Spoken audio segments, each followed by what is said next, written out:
People think I overreacted, that I blew up over some cake, embarrassed myself in front of the whole office, and turned into that coworker, the one people talk about at happy hour in lowered voices. And maybe I did. Maybe I went too far. But when I tell you what happened, when I really walk you through it, you tell me if you wouldn't have snapped too. Let me back up a bit. My name's Jenna. I'm 29, live alone, no kids, no pets unless you count my dying snake plant that refuses to give up. I work front desk admin at a mid-sized insurance firm downtown. Not corporate enough to be classy, not casual enough to wear hoodies. Just that weird in-between zone where we still pretend to care about birthday cards and monthly potlucks. I've been there 4 years. I know everyone's coffee orders, whose allergies are real and whose are just preferences, and which days to avoid the kitchen because Cheryl microwaves fish.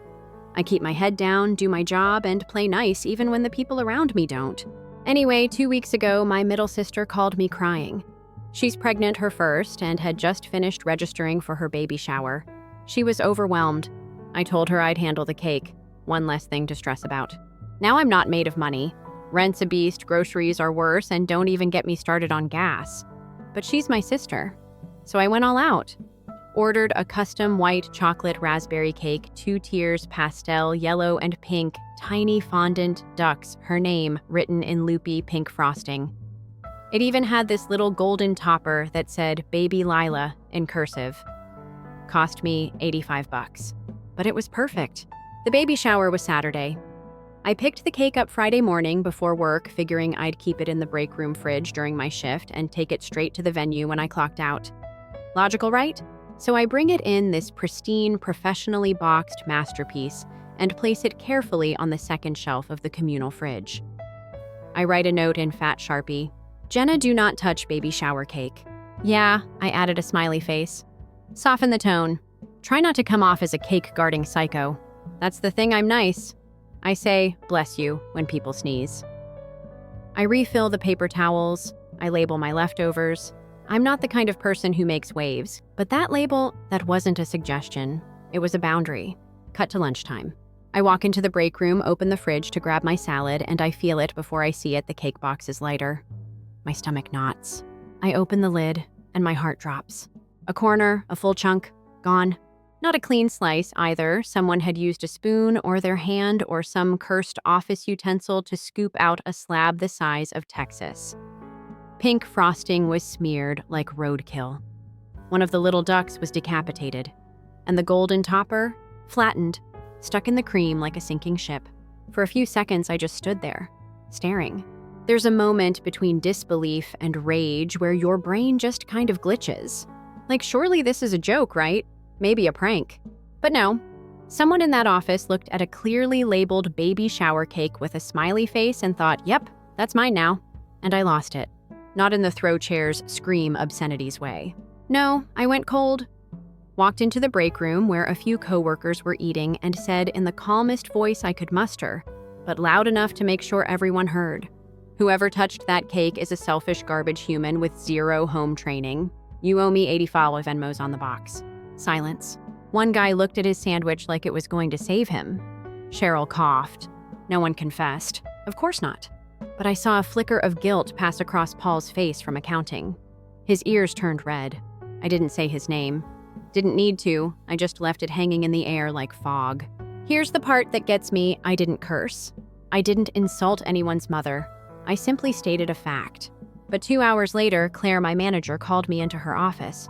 She was all, hey, can we chat for a sec, and did that HR smile where the lips move but the eyes stay dead. Some people felt uncomfortable with what you said earlier in the kitchen. I blinked. You mean about the cake theft? Right, it's just calling someone garbage isn't exactly a team-building moment. I stared at her.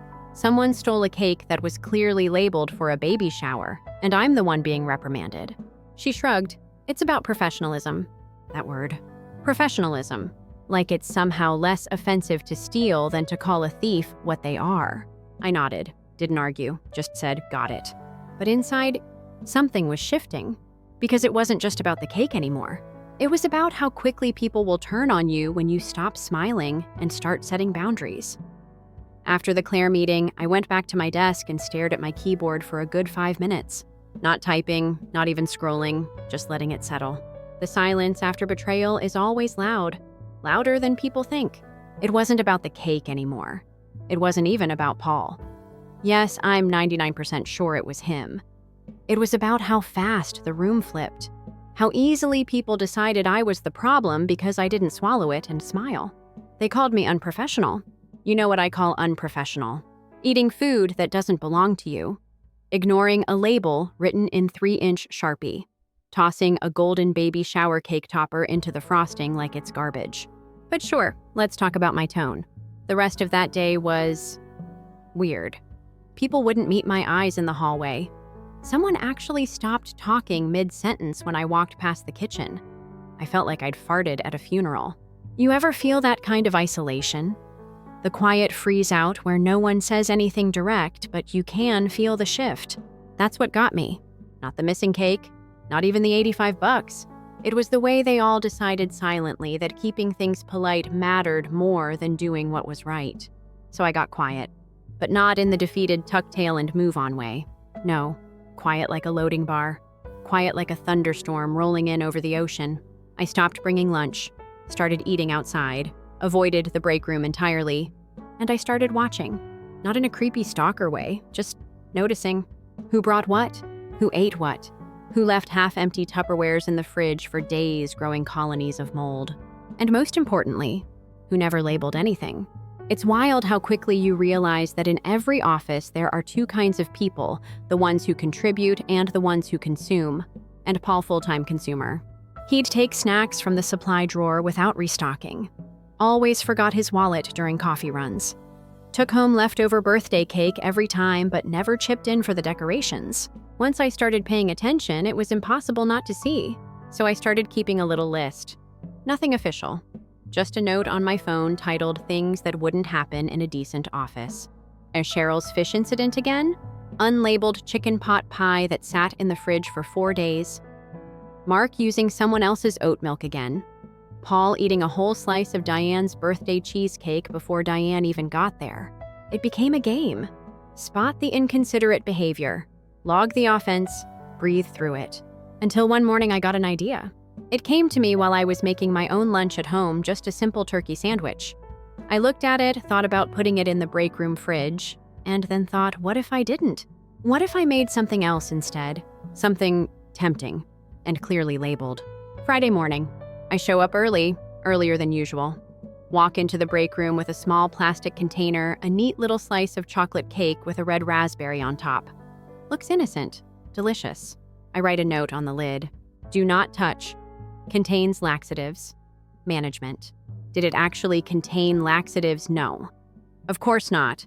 I'm not trying to go to jail. But the note. It was a social experiment. A psychological speed bump. I set it gently in the fridge. Took a photo, then walked away like nothing happened. By 10:45 a.m., I had an email from HR. Subject line concerning label in break room. Claire again. She didn't even wait for pleasantries. Jenna, I was informed of a labeled item in the fridge that may be seen as threatening. I blinked, laughed out loud in my cubicle. I replied, no threats intended. The item is safe.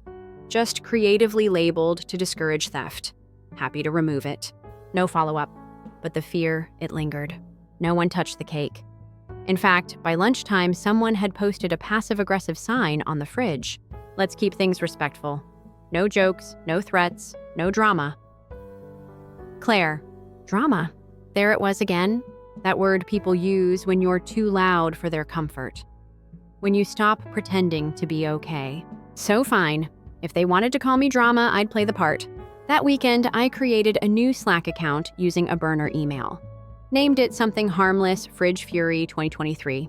And every time someone posted about a potluck or birthday celebration, Fridge Fury would reply, hope there's enough for everyone, and no one gets accidentally served leftovers from a baby shower cake. Can we set up a food etiquette training? Might help some of us with, reading labels. Was it petty? Sure. Was it satisfying? Oh, absolutely. People started whispering again, but this time it wasn't about me, it was about Fridge Fury. I never claimed the account, never even hinted it was me. But I watched as people started taping notes to their food. I watched Paul eat lunch at his desk, I watched Cheryl switch from fish to salad. The whole break room vibe shifted. Respect through fear. Not ideal, but effective. And for the first time in weeks, I started smiling again. Not in the fake customer service way. The quiet, private kind. The kind that says, "You thought you could walk all over me, but you forgot I was watching." By the start of the next week, the office fridge looked like a crime scene. Every shelf was labeled. Some folks started using combination locks on their lunch bags. One person, no joke, brought a portable cooler from home. Fridge fury had officially gotten inside people's heads. And me, I kept playing it cool. Said nothing. Ate my lunch at the park. Smiled when people asked, "Did you hear about that Slack troll?" Wild, I'd say. People really care about food security, huh? But behind the scenes, I was building a case. See, the cake thief still hadn't confessed. And the longer it went unsolved, the more the guilt started leaking out in weird, twitchy ways. You can tell a lot about people when they think no one's watching. Paul. Mr. Accounting. Mr. accidentally took the last bagel. Again, had gone unusually quiet. He started bringing generic granola bars for lunch. Always sat in the corner. His good mornings got softer. One day I watched him open the fridge, pause, read a label twice, and slowly shut the door like it was radioactive. That's when I knew. He hadn't just taken the cake. He knew it was wrong, and he'd been hoping it would all blow over. But now there was a spotlight on him, and he didn't like how hot it felt. So I turned up the heat. Tuesday morning, I did something subtle. I left a printed note on the fridge that read, "Stealing from your coworkers isn't just rude, it's sad. If you're hungry, ask. If you're careless, own it. And if you took the cake, it's not too late to Venmo 85 and move on." I didn't sign it. Didn't need to. By lunchtime, the break room was buzzing. Someone asked half-jokingly, "Hey, do we think the cake thief is still among us?" Silence. Paul dropped his spoon. By 3 p.m., Diane from HR posted a Slack message. "Let's be mindful of food etiquette and consider this matter closed." Management is addressing it internally, which meant someone cracked. And sure enough, Thursday afternoon, I saw it Paul and Claire in her glass office blinds half drawn. Her expression calm but clipped. His red, sweaty, fidgety. He was nodding, rapidly. He'd confessed. Now you'd think this would be the part where justice rolls in like a freight train. Spoiler, it didn't. No public apology, no office-wide announcement. Just a quiet conversation and a slap on the wrist. Claire even had the nerve to say to me the next day, "We've handled it. Thanks for your patience." I smiled. But inside, I wasn't done. Because if I had to walk through the office being whispered about like I'd committed a war crime over a slice of cake, then Paul didn't get to skate off into spreadsheet oblivion like nothing happened. So I got surgical. First, I updated my phone note now titled Office Offenders, Final Form.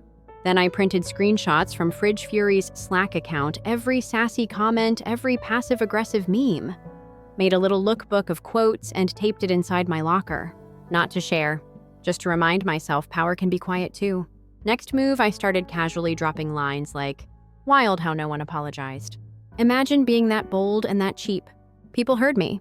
And the ones who didn't know the full story, they started asking questions. You can't silence something once it goes viral at work. It doesn't matter how corporate you try to be. Gossip spreads faster than HR emails. Soon, it wasn't about me being dramatic. It was about Paul being that guy. And once you're that guy, you never really come back. 3 days later, I brought cupcakes. Simple ones. Vanilla with pink frosting, little plastic ducks on top, just like the original cake. I left them in the break room with a note. Help yourself. No label needed this time, just don't be a jerk. By 10 a.m. they were gone. Every single one except the one I left for Paul. That one had a duck staring straight up with frosting tears drawn on its face.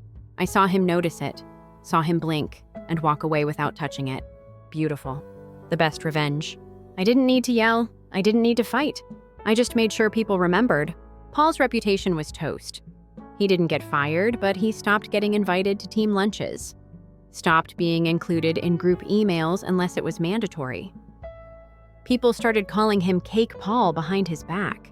And me. I got a new job offer. Better pay, nicer fridge, nicer people even. I gave my 2 weeks notice with zero drama, just a clean exit. On my last day, someone left a gift bag on my desk. Inside was a tiny golden cake topper. It read, "Justice served." When I handed in my 2-week notice, Claire barely looked up. "Okay," she said, flipping through emails. "We'll begin the transition process." That was it. No questions. No thank you for your service speech. After 4 years, she just moved on to her next task like I'd told her I was switching printer paper brands. I walked back to my desk with a strange calm in my chest. The kind you feel when you realize you've outgrown something. Or maybe when you realize you were never really safe there to begin with. And that was the first time I really admitted it to myself. This place, these people, they never had my back. Not when I was picking up extra shifts.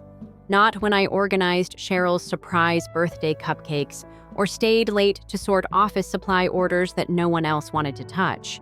And definitely not when someone destroyed my sister's baby shower cake and I dared to say something out loud. It was never about the cake. It was about the story everyone decided to believe. That I was dramatic, that I was overly sensitive, that I should have just shrugged and moved on because it's not a big deal. But you know what? It was a big deal. And not because of the frosting or the ducks or the 85, because in that moment, I learned something important. People who benefit from your silence will always call your voice aggressive. The last 2 weeks passed in a weird blur. Some folks came around. Diane from HR actually apologized not for how the situation was handled, but for not checking in with me personally. "I think we all missed the point," she said one afternoon. "That cake, that wasn't just cake, it was your effort. Your love." I nodded, didn't say much. Because yeah, that's exactly what it was. And I'd already done all the explaining I was willing to do. A few coworkers, mostly the quiet ones, started sitting with me at lunch again. Nothing dramatic, no speeches, just little signs of respect. Funny how respect shows up once you stop asking for it and start demanding it with action. Paul kept his distance. He didn't say anything, not to me, not to anyone. I don't know if it was guilt or just self-preservation. Maybe both. One afternoon, I walked past his desk and saw him on LinkedIn polishing up his resume. I almost felt bad. Almost. But then I remembered the cake, the silence, the eye rolls, the whispered, "God, she's so intense," and the moment passed. The day before my last day, Cheryl cornered me by the coffee machine. "You know," she said, stirring aggressively, "you made a lot of people uncomfortable." I smiled. "Good." She blinked. "That's not really something to be proud of." "Maybe not," I said, "but it's better than making myself small to keep other people comfortable." She didn't know what to say after that, which felt like a win. On my final morning, I came in early. Not to say goodbye, not to be sentimental. I just wanted one last look at the place where I learned how far people will go to avoid taking accountability and how far I had to go to reclaim mine. My desk was already cleared. My inbox set to auto-forward. I grabbed a coffee, walked the perimeter, and paused by the fridge. Still had the label "Your Lunch" sign. Still had a passive-aggressive post-it from someone named Lorna about smells that linger. The air was the same, but I wasn't. Before I left, I taped one last note to the fridge. It wasn't about cake. It was about respect. Don't make the same mistake twice. Then I left. The new job, Total 180. People use names in emails. The break room fridge has dividers. There's an actual system for birthdays. But more than that, there's space. Space to breathe. To exist without second-guessing every sentence. To say, "Hey, this bothered me," and have someone respond with, "Thanks for telling me." It felt weird at first. Like trying on clothes that actually fit after years of wearing hand-me-downs. But eventually, I stopped bracing for backlash every time I opened my mouth. I started speaking up before things got out of hand. I started trusting that setting a boundary didn't make me a monster. Because here's the thing, no one tells you. When you finally stop people-pleasing, you lose the fake peace, but you gain real self-respect. And that trade, totally worth it. My last Friday at the office, I left at 4:58 p.m. Didn't say goodbye to anyone. Didn't swing by Claire's desk for the forced smile and thank you handshake. Just shut down my computer, grabbed my mug, and walked out. It was drizzling. The kind of lazy spring rain that smells like pavement and pollen. And for the first time in weeks, I breathed like I meant it. That weekend, I drove out to my sister's place. I hadn't told her about the cake incident. Not the full story. I didn't want to ruin the baby shower vibe when it happened, and honestly, I think a part of me was embarrassed. Not about standing up for myself, but that I had to. But now that the dust had settled and I was officially jobless by choice, I figured I owed her the full download. When I pulled up, she was outside in her oversized hoodie, sipping iced tea from a mason jar with one hand and cradling her very round belly with the other. "Hey," she grinned. "You survived office life." "Barely." Inside, we sat at her kitchen table, her husband out running errands, soft music playing from a Bluetooth speaker. It smelled like cinnamon and nesting. I told her everything. From the first moment I found the cake ruined to fridge fury, to Paul's non-apology, to the quiet exile and the note I left on the fridge before walking out. She didn't interrupt. She just listened, her face cycling through shock, rage, and finally something close to pride. When I finished, she leaned back, rubbed her stomach, and said, "You know, you're kind of a badass now." I laughed. Took long enough. Then she got quiet, reached across the table and touched my hand. "But, Jenna, why didn't you tell me?" And I didn't have a good answer. Not really. The truth. I'd spent so many years being the fixer, the appeaser, the one who makes things not a big deal. I was the girl who said it's fine when it wasn't, who smoothed things over even when I was bleeding from the sharp edge of someone else's carelessness. And that cake, it broke more than a social contract. It broke the habit I didn't know I'd built, the habit of swallowing things that hurt just to keep the peace. I told her that. Not in perfect words, not all at once. But I let her see the vulnerable parts, the embarrassment of being brushed off by my boss, the sting of being called unprofessional for defending something I cared about, the guilt of thinking I should have handled it better even when I knew I was right. She squeezed my hand, didn't try to fix it, just said, "You deserved better than that place. You always have." And in that moment I felt it. The ache behind the anger, the wound under the sarcasm. Because it was never just about Paul, or the cake, or even the job. It was about me finally choosing myself and realizing how long I hadn't. After that conversation, something shifted. I started thinking less about revenge and more about patterns. About all the times I'd bent over backwards so people wouldn't call me too much. How I'd trained myself to smile while being dismissed. How I'd thought keeping quiet was the mature thing to do. How I'd mistaken invisibility for professionalism. But once you see the pattern, you can't unsee it. And I didn't want to go back to being that version of me ever again. That week, I started a non-negotiables list. It wasn't long, just a note in my phone titled "New Rules." No more apologizing for being clear. If it feels like a boundary, say it out loud. Don't downplay effort just to seem chill.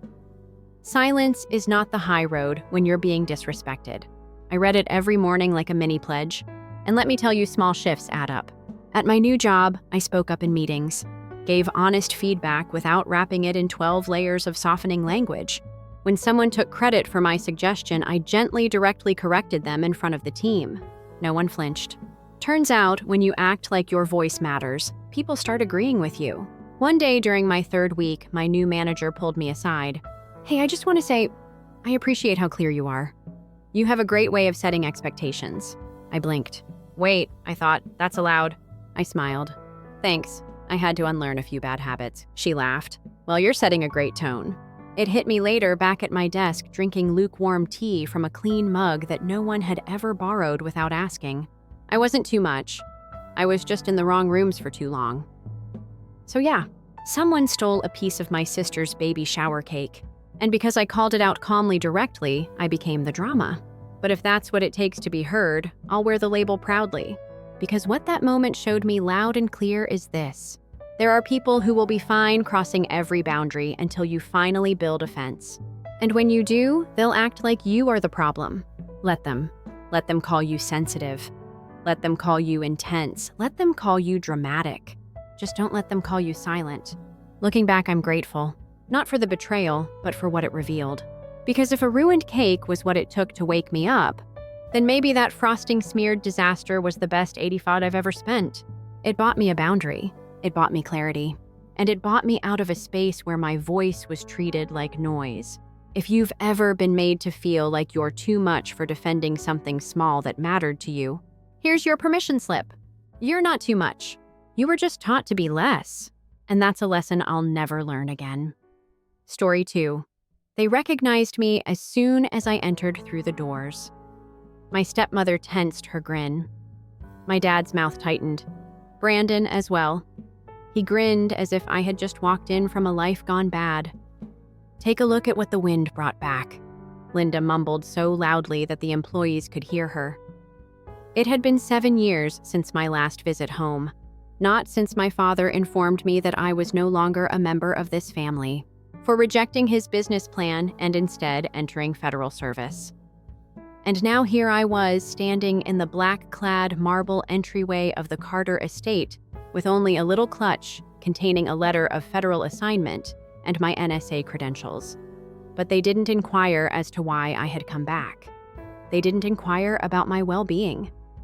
A tray of champagne flutes was presented to me. Linda said bluntly, "Since you're here, be of service." And since they were unaware of what was about to happen, I grinned. The tray appeared lighter than it actually was. The eyes are the reason, not the champagne flutes. They watched in dozens, assessing and evaluating. Some openly boastful, some curious, some amused. Since I was 23, I had not set foot on the Carter estate. Back then, I was the golden child valedictorian debate team captain. Early admission to Wharton. Back then, they called me brilliant. That was the day I informed my father that I was accepting a classified job in federal cyber intelligence instead of following his meticulously planned MBA program. There was an immediate silence. The shame is unforgiving. I was packing my bags by dusk. The next morning, the locks were changed. So yes, holding a tray, tonight was poetic. "Keep your shoulders back," Linda whispered as she brushed past me. "At least try to look like you haven't completely wasted your potential." I didn't respond. I didn't have to. I had nothing to prove to her anymore. The guests filtered in slowly, men in crisp suits with navy and maroon ties, women in sequined gowns that cost more than my first clearance badge.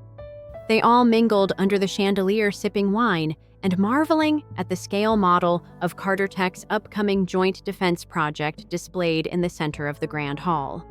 Brandon stood near it, charming as ever. 30, handsome in the least interesting way. Born with every door wide open, he had followed the script perfectly. Business school, Carter Tech internship. Fast-tracked promotions under Dad's watchful eye. Tonight, he was being introduced to investors as the future of the company. As if that future wasn't contingent on a contract that I could kill. Please pardon me, miss. As if I were a vending machine, a man in a tux waved his empty glass at me. I accepted it silently, put it back, and grinned. I wasn't recognized by him. Most didn't. However, those who did, the friends, family, and former co-workers, the crowd at the country club, they did not greet or give hugs. They offered rumors in whispers. She's going to join the government or something. She reportedly dropped out of graduate school. She went off the grid, I believe. You know, conspiracy types. 3 aunts were already debating my attire when I walked by the dining room. One whispered, "At least she's dressed modestly." She was always the somber one. "As if that were a sin," said another. "Charles, poor guy. A great deal of potential was squandered. Since I wasn't there for them, I let it all go. For the audit, I was present." One of the biggest ongoing cyber defense contracts awaiting final authorization was the Carter Tech Blackstone Global Partnership. My agency, and eventually me, would grant that permission. Under a code name, I have been examining their architecture for the past 3 months. I was on a rare last-minute site visit tonight to check for operational integrity. Usually, I would have come to this with a briefing, a badge, and a locked office. Not this time, though. This time, I wanted to observe their behavior when they believed I was insignificant. The room was entered by a tall man in his 50s. A war general's posture, piercing eyes, and gray suit. Something changed in the energy. Conversation stopped in the middle of sentences. He was this. Blackstone Global's CEO is Richard Baines. with the rehearsed zeal of a man trying to win Richard over, my father hurried over to him. Charles smiled. "It is a privilege to have you here. Our lead strategist on the Aegis interface is my son, Brandon Carter." Baines shook Brandon's hand and nodded courteously. The name is familiar to me, eagerly awaiting the presentation. Then he looked at me from the other side of the room. His brows raised and his eyes narrowed. Then a silent grin of incredulity appeared on his face. That look was familiar to me. He knew who I was.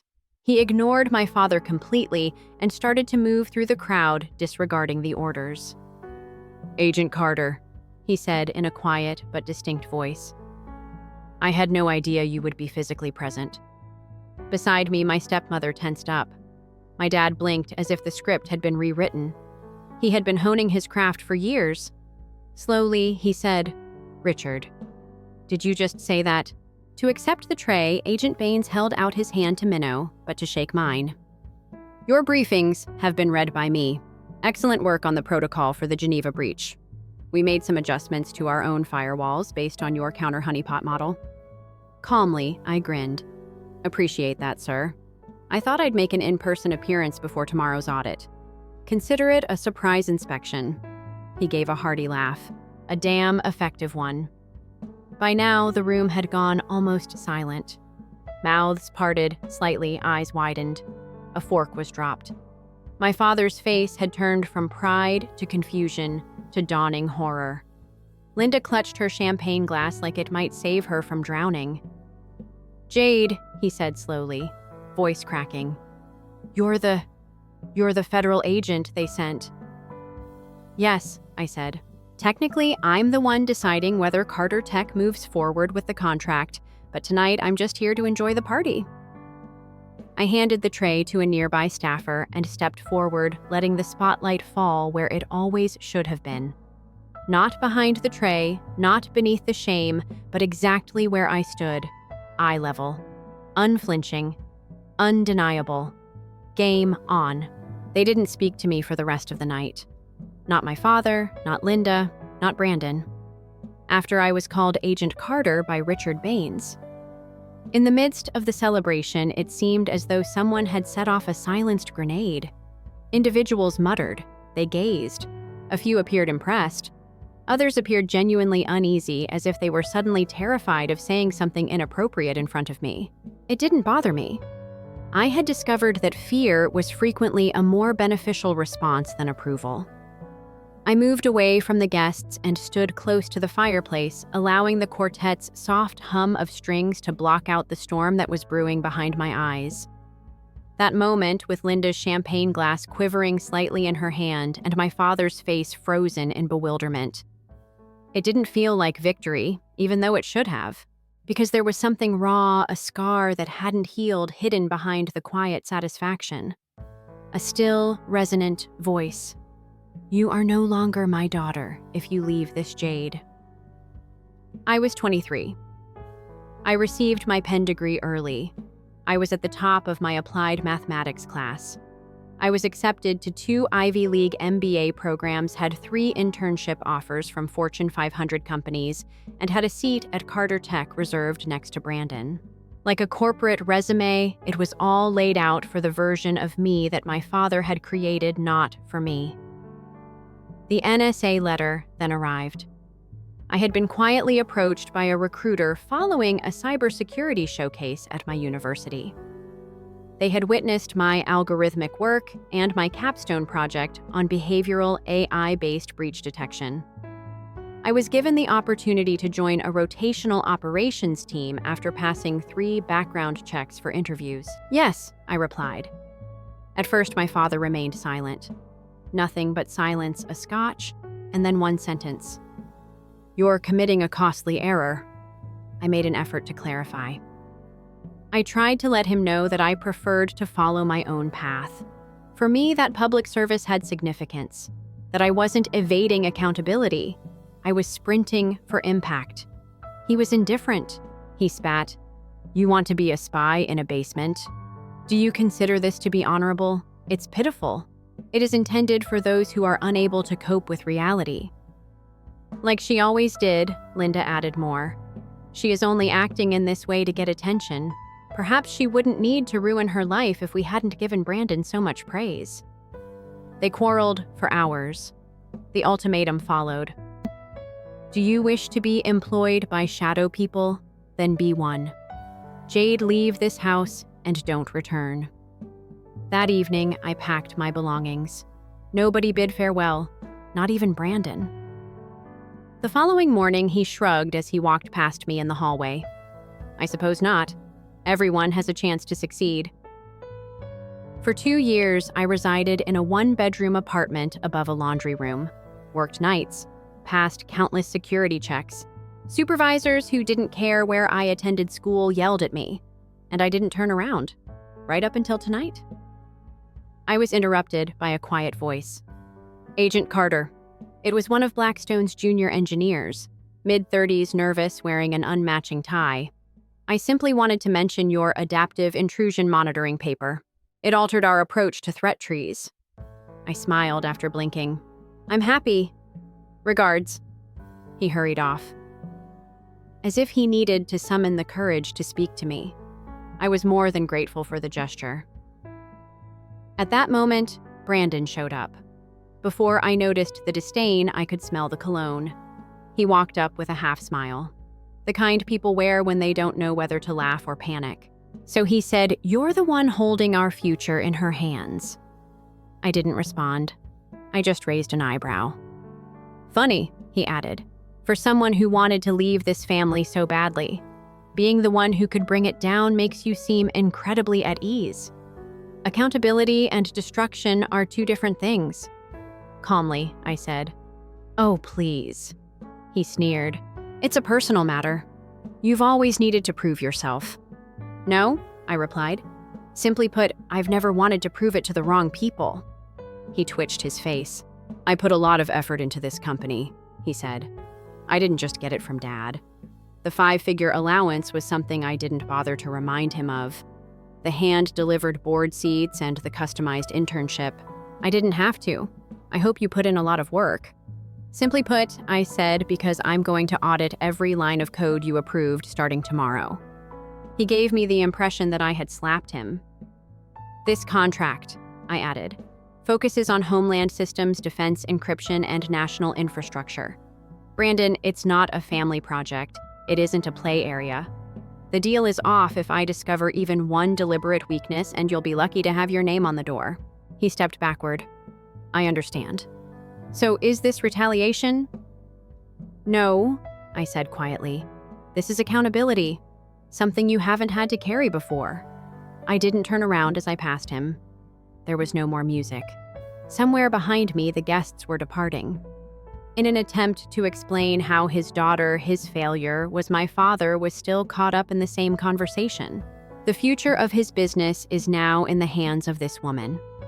I would enter Carter Tech tomorrow as the truth teller. They never anticipated not as the abandoned daughter or a betrayer of the family name. And this time, I wouldn't be carrying a tray. The next morning, I got to Carter Tech at 7:48. No military convoy, no grand entrance, only my NSA laptop bag, a federal car with blackout windows, and a silent ID scan at the front gate. After recognizing my clearance, the guard straightened up. Agent Carter, good morning. Only Jade, I answered. Let's keep things easy. The structure featured sleek glass walls, simple steel, and a well-balanced mix of wealth and conceit. I hadn't been here since I was a teenager, when my father used to take me in to see true leadership in action. I still thought I would inherit all of this back then. One day, when I walked in, the receptionist stared. Clearly, word had gotten out. To start the periodic review, I'm here. Show me to the access floor of the system and I'll handle it from there, I said. Would you like a briefing from a member of the executive team? She stumbled. I grinned. They will eventually catch up. I reached floor 12 as the elevator chimed softly. Systems, safety, infrastructure. This was Carter Tech's central hub where code was implemented, data resided, and vulnerabilities could result in fatalities. I also discovered there how terrible things had gotten under Brandon's direction. I was greeted at the server room by Milo, a young engineer. When he saw my badge, he blinked. "Are you her? I'm me," I answered. "You are, Milo.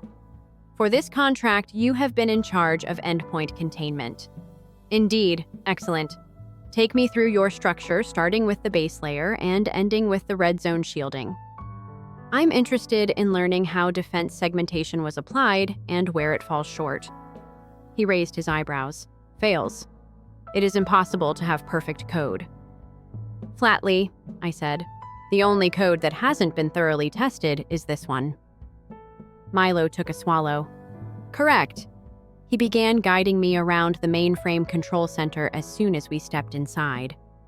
Internal routing protocols, firewall clusters, and central nodes. Although he was competent, his explanations lacked confidence. He hesitated when I asked him about redirect sequences a few times. "This wasn't something you created from scratch, was it?" I inquired. "No," he acknowledged. "The majority of it had executive-level pre-approval. In order to adhere to the partnership timeline, Brandon wanted it deployed quickly." I blinked. Without conducting a final round of security testing, he expedited the encryption layers. Milo winced. That was not what I was supposed to say. I inhaled deeply. And there it was, cutting corners. The type of one that appears effective to investors but poses a threat to national security. How many individuals on this floor are fully aware of the real-time signature behaviors of the red zones? I inquired. Milo scowled. "Priya transferred last week, but it's just the two of us." I wrote down the names. "I would like access to the sandbox logs and all code commit logs for the previous 4 weeks." "Indeed, Agent. One more thing, too. Brandon Carter's admin access credentials are currently locked by Milo. If necessary, I'll clear it later." He blinked once more. "Do you want the CEO blocked?" I looked him in the face. "I want you to adhere to the Federal Security Compliance Protocol, which states that during periods of active government audits, you cannot have exact-level override access." His gaze expanded. "Indeed, ma'am. I had already identified 3 significant vulnerabilities by 1012. Direct connections to the core via unprotected API routes without event throttling. Outdated packet inspection filters make it possible to get around quiet breach signatures. The sandbox logs contain an odd timestamp deletion mechanism called Layer 2 detection. Most likely unintentional, but potentially worse. At the Pentagon level, each one was sufficient to raise concerns. These 3 factors taken together could result in a contract suspension. I sat down at a terminal, opened a private report folder named CTAG's Liaison Review Level, and logged into the audit interface. Omega. My actual work would start there. The security floor door hissed open an hour later. I knew who it was without turning. Brandon. He spoke with the same artificial composure as the night before. He seemed to be trying to sound composed, but he couldn't get rid of the feeling that he had already lost it. "You've adjusted to your surroundings, then?" I continued typing. "It was simple because of you. I couldn't access my own system because of you. I adhered to the federal auditing protocol. If you had read the compliance terms you signed, you would have been aware of that." He approached. "You really don't want to ruin this deal because of a few bugs, do you?" I spun Brandon around. "It has nothing to do with bugs. Under your supervision, an infrastructure was launched too soon without red team penetration, and full client access overlays are still operational in test mode. You hoped a defense client wouldn't pull the trigger after you handed them a loaded weapon." His face went white. "It's dramatic." "No," I replied. "It's forensic." He attempted to reorganize. "I made aggressive calls, you see. That is the nature of innovation. You stated it yourself. Every system has flaws. Audited it then. Make it right. Don't bury us, though." I briefly saw it as I gazed at him. Underneath the charm is the panic. The worry that perhaps he wasn't prepared for this. Perhaps Daddy's scheme had gone too far. A Barry Carter tech is not what I want. But I won't let it bury a national defense system either. I said quietly. Brandon, this isn't your internship. This is true. I wasn't here to save face unlike them, so I went back to work after he turned and left without saying anything. Something much more significant was what I was here to save. In preparation for Brandon's big pitch, the conference room at Carter Tech was furnished with a full-length wall screen glass steel and an ego-long mahogany table with 12 leather chairs on either side. Everything was polished and bottles of water were arranged like miniature soldiers. Everything was ready. Except for the code, everything was flawless. At the far end of the table was where I sat. Seat of government, neutral badge, blazer in black, not a logo. I was not offered coffee. Nobody inquired about my needs. They were all aware of who I was now, but they were unsure of my next move. That the uncertainty served as leverage pleased me. Brandon arrived 15 minutes late, accompanied by 2 assistants who appeared to prefer being somewhere else. He smiled tightly at me and then looked around the room as if he owned it. Though it was now nervous, the confidence remained. Make a hollow around the edges. My dad entered after him. Perfect expression, impeccable posture, and a Charles Carter suit. Unreadable. He hadn't spoken to me since the previous evening. He didn't have to. It was all in the tension. You returned to make us look foolish. No, I returned to defend something more important than you. However, if humiliation was an unintended consequence, then so be it. The last guests took over. Blackstone Global's CEO is Richard Baines. As soon as he walked in, the room moved. Everyone stood up. My dad got up. Richard, greetings. With practiced charm, he greeted. Baines turned to face me after nodding. Clearly, he said, Agent Carter. It's nice to see you again. I hope your team is happy with the preliminary results. I gave a nod. Our review has already started. After Brandon's demonstration, I'll give a quick security brief. My dad blinked, his bewilderment barely concealed. You are. In this meeting, you're speaking. Baines's eyebrows went up. Charles, she is the main liaison. She has complete auditing authority. I take it you were informed of that. I simply didn't know she would be. The room listened to everything he said. He remained silent. Didn't know she would be famous. The meeting got underway. With the vigor of a man feigning not to be cornered, Brandon bounded into his pitch. The screen was filled with flashing slides, forecasts, charts, and an interface, mock-ups. He discussed defense potential market impact and innovation. I paid close attention, even made notes. However, I also observed. How was it watched? His voice shook just a little. My father looked at me from the other side of the table every time I lifted my pen as if I were pulling the pin off a grenade. After waiting for Brandon to finish his last slide, he informed me that Carter Tech was prepared to fully implement the first phase of the Aegis interface in combination with Blackstone's current encryption architecture. There was polite applause, the goodwill shown before the main event starts. Baines then faced me. What do you think, Agent Carter? I stood with my laptop plugged in. The screen changed from Brandon's slick images to a government seal on a stark black background. Just facts, no animation or music. My team and I started a level Omega protocol review of Carter Tech's backend infrastructure 48 hours ago. We looked at endpoint security firewall integrity sandbox behavior and simulations of protocol continuity under duress. We discovered 3 Category Red vulnerabilities during that lull. Under federal contract law, any one of them would have rendered this partnership ineligible. When taken as a whole, all 3 point to a breakdown in executive oversight and deployment scheduling. There was an immediate silence. The projector also appeared to become quieter. On the table, my father's knuckles turned white. Brandon tightened his jaw. I selected the throttled access remote slide. 14.3 seconds is the pipeline breach time. 61% of slides have an outdated inspection layer failure rate. Sandbox log WIP inconsistency on slide 3. 0 forensic traceability. I stated calmly that these weaknesses might make it possible for a mid-level adversary to use your system to compromise national defense procedures. Not even a nation-state actor would be required. Live defense data feeds could be compromised by a persistent college hacker. Baines had a somber expression. One of his vice presidents muttered obscenities. Brandon made an attempt to talk. These are transient bugs. For 3 complete production cycles, they have been in existence. You started the prototype after I interrupted. In any case, I didn't raise my voice. I didn't need to yell. Nothing could overpower the data. My dad cleared his throat. Miss Carter, Agent Carter, of course.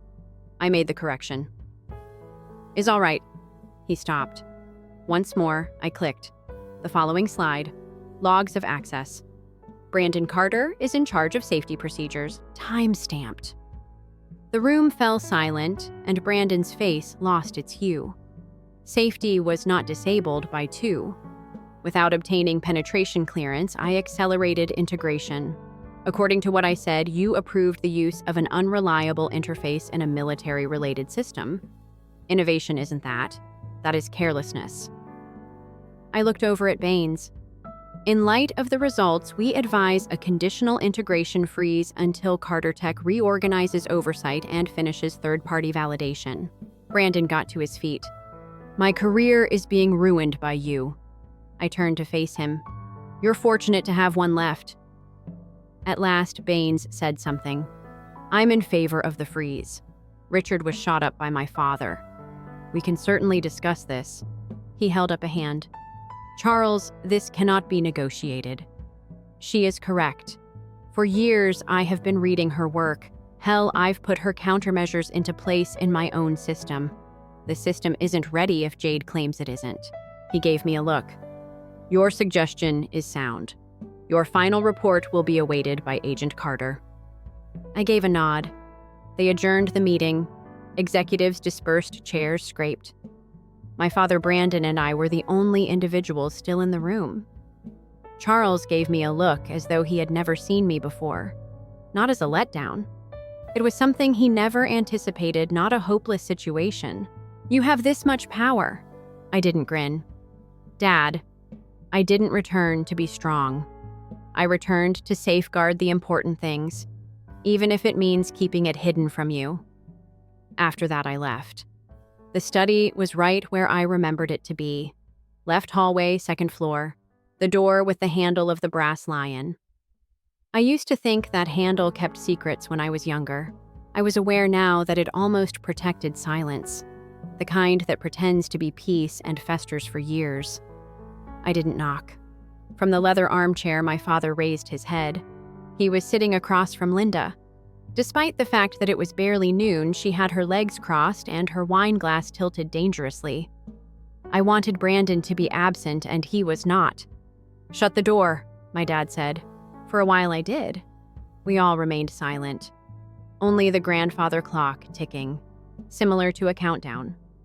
The silence was finally broken by him. Jade, you made me feel ashamed. No, I said. You made a fool of yourself. I simply switched on the lights.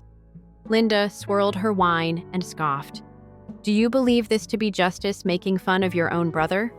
After all we've given you, I chuckled softly. Not amusement, but the kind that comes from old scars. I didn't get love from you. I got conditions.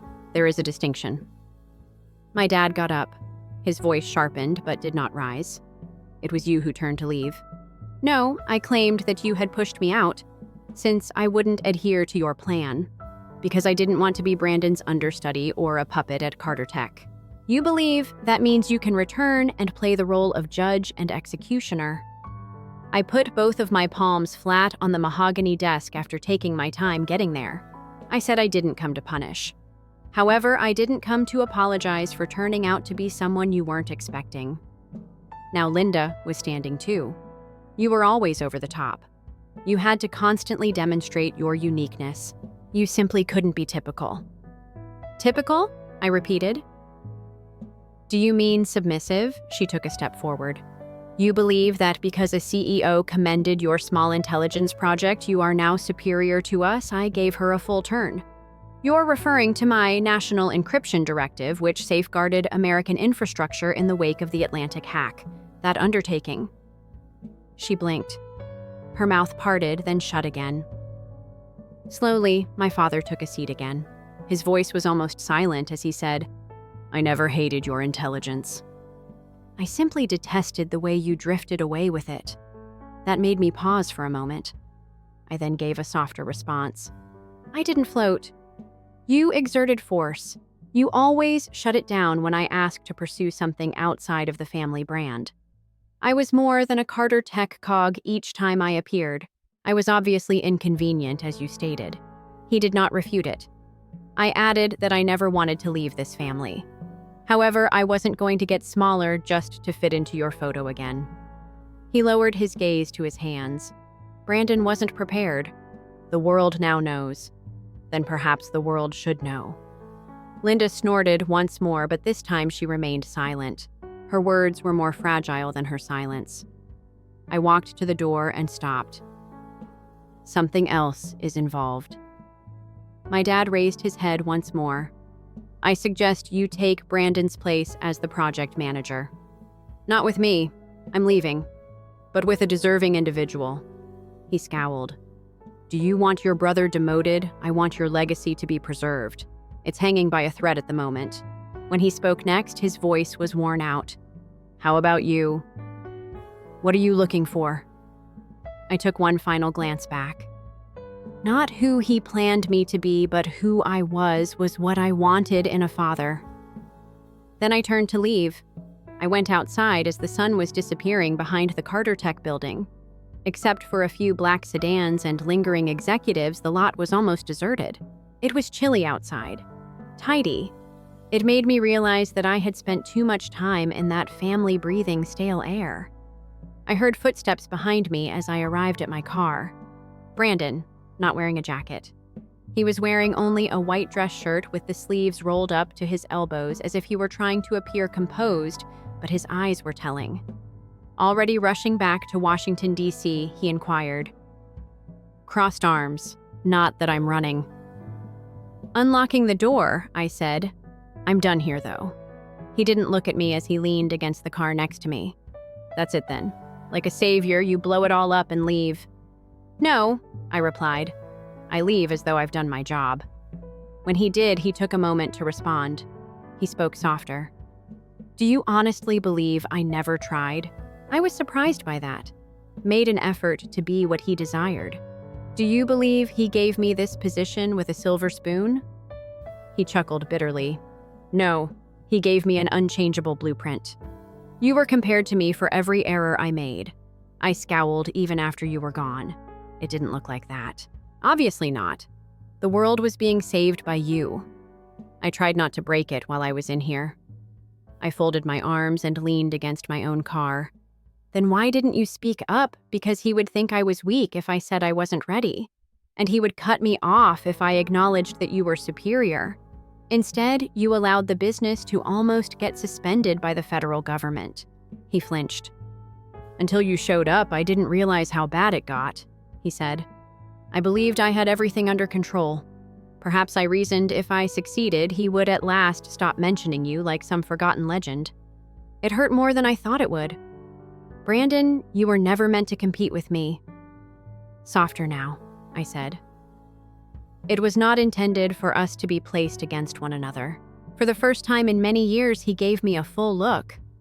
Perhaps you also adore this location, don't you?" Before they forced me to choose between it and myself, I said, "I did." Once more silence. "Are you going to report me for the override?" he then asked. I gave a head shake. "It is already in the report, but I only requested replacement and oversight, not a criminal referral." He appeared taken aback, perhaps even relieved. I added, "I'm not here to ruin you. However, I also won't defend your shortcuts." Slowly, he nodded. "Then perhaps I should stop taking them." I opened the door of my car. I told Brandon, "Don't waste the second chance. There won't be another one for you." I wasn't followed by him. Wasn't the beggar arguing, simply watched me leave while keeping their arms crossed. And for once, he appeared to be a man who had given up acting. The silence seemed to last longer than the brief flight back to Washington, D.C. I didn't play back the meeting, the altercation with my father, or even Brandon's eyes in the parking lot. There was only one thing on my mind: how nearly I resembled them exactly. The silence, the pride, the power. I closed my eyes, but a message vibrated on my phone before I could fall asleep. Richard Baines wants to have a private meeting. 5 p.m. M Street office is private. I was sitting in an executive suite with a glass wall and a view of the Potomac by 4:55 p.m. Sitting opposite me was Richard Baines. "Take off your jacket." Ty relaxed the manner in which he spoke. "Business is no longer the focus of this." He said, "Thank you for coming." Brewing tea rather than coffee. "I saw it was deliberate." "Confidential, you said?" I answered. He grinned. "Especially for you, but always." I arched an eyebrow. He leaned a little forward. "Jade, let me ask you a question. Can you recall when you were first published Decentralized Response Firewalls paper?" I blinked. "Before I was even cleared, I wrote that in graduate school. I read it. Twice," he said. "Are you aware of why I gave a headshake?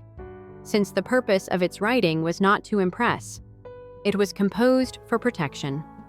After taking a sip of his tea, he went on. "I could see something that most people missed even in those days. Being the smartest person in the room wasn't your goal. Even though no one thanked you, you were attempting to be the one who kept the room safe." I remained silent. He continued. "Now it's quieter. Your dad is a very good tactician. Your brother has a lot of ambition. But you," he hesitated, "you act as a guardian. You don't create noise to gain attention. You create impact in order to achieve outcomes. I asked for your assignment for that reason." Startled, I looked up. "You took my name away." He gave a nod. "When I noticed that Carter Tech was listed as a defense contract, I requested that they send the one person who wouldn't bat an eye and didn't know anyone in that building because I knew there would be conflict." The silence became heavier with the weight of that. He added, and I wasn't wrong. I felt seen for the first time in years. Not as a rival, not as a daughter, not as a mandated agent wearing a badge, but as Jade, the person I became when no one was looking. "What comes next?" I inquired. He gave a shrug. "Your final report is filed. Your suggestions will be carried out by someone else. What Brandon decides to do next will determine whether he succeeds or fails, as well as my family. I don't have jurisdiction over that," he said. "However, I will tell you this. Now they are aware, despite their refusal to acknowledge it." I let out a slow breath. Not contentment, not resolution. I was just holding air since I was 21. He got up and extended his hand. I turned to leave and shook it. He made one final statement. "You didn't return to exact revenge. That's why it was successful." In that instant, I realized that power was not revealing my true self to them. She was becoming it, even though nobody thought I could. I took my time unpacking. I didn't have a lot. I had a laptop bag and 2 suitcases, but I wasn't in a rush anymore. It was a small studio apartment. Enough. 1 room for living. An old blue couch. Books that I had transported across state lines were stacked on shelves. Additionally, there was a small balcony that provided a peaceful view of Georgetown rooftops. I put down my chamomile tea mug and made my way to the window. Below, the city lights flickered, but they didn't call for notice the way the lights whispered by the Carter estate. They did not scream, but they shimmered. They served as a reminder that not all that is valuable needs to be the most conspicuous. 4 days had passed since the audit. I submitted the final report 3 days ago. I erased my father's last message 2 days ago. A voicemail that began loudly and ended quietly. And precisely 1 day after I became aware that I was no longer angry. I prepared dinner exclusively for myself that evening. No banquet tables, no caterers. There are no seating charts. basil-topped pasta, a red wine glass. From my phone, Miles Davis is playing low. Someone knocked halfway through the meal. I had no expectations. Nobody was ever what I expected. Carefully, I opened the door. A young woman was standing there with a manila folder clutched to her chest like a security blanket, a government ID around her neck, and perhaps 22 dark-rimmed glasses. "Carter agent," she inquired. I grinned. "Yes, technically, but this is just Jade." She turned red. "Apologies. The DC Cybersecurity Fellowship is where I'm from. I was instructed to personally deliver this to you." I grabbed the folder. It was a formal letter of invitation with my name on it. "Your role as a lead mentor and program designer for our National Youth Encryption Initiative would be greatly appreciated." Before reading the second paragraph, I read the first one. Then I chuckled softly. Naturally. She appeared anxious. "Is now not the appropriate moment," I gave a headshake. "It's flawless. I simply didn't anticipate being viewed in this manner so quickly." She loosened her shoulders. "Your Geneva paper was read by me. I joined this track for that reason. I felt like we belonged here because of you. I wasn't prepared for how hard that hit." I recognized myself in her not because she was flattering. She held onto that folder as if it were armor. The manner in which she stood at my door, uncertain of her welcome. I moved out of the way. "Come in," I said. "Walking around DC is not something you should do, without tea and with classified mail." An hour after leaving, she grinned as she entered the apartment. The folder arrived. They had a conversation. I took a seat by the window again after my nerves were calmed.